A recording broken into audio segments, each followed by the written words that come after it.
Hi friends, అందరూ ఎలా ఉన్నారు? ఈరోజైతే మేము మక్క గారెలు చేసుకుంటున్నాం. అందులో కావాల్సినవి పచ్చి మక్కెళ్ళు ఇత్తులు ఒలుసుకోవాలి,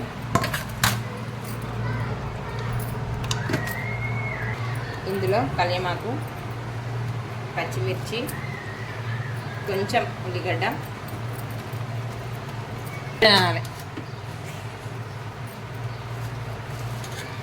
కొత్తిమీరలు, వెల్లుల్లి రెబ్బలు, జీలకర్ర అన్నీ ఇందులోనే వేసుకోవాలి. దీనికి సరిపడా సాల్ట్.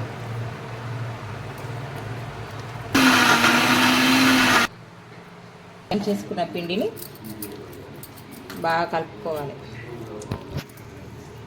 ఒక క్లాత్ మీద తర్వాత ఒక క్లాత్ వేసి, కాటన్ క్లాత్ అయితే చాలా బాగుంటుంది, వేసి ఇలా తీయడమే. ఇలా ఆయిల్ వేయాలి. ఇలా వేసుకోవాలి. కూడా ఈ మక్కిత్తులలో ఓన్లీ చక్కెర వేసుకున్నాం అన్నట్టు, షుగర్ స్వీట్ మక్క గారెలు ఇవి. ఓన్లీ చక్కెర వేసుకొని గ్రైండ్ చేసుకోవాలి. మక్కిత్తులలో ఇలా చేసుకోవాలి. ఇవి స్వీట్గా చాలా బాగుంటాయి. స్వీట్ మక్క గారెలు చాలా పొంగుతాయి.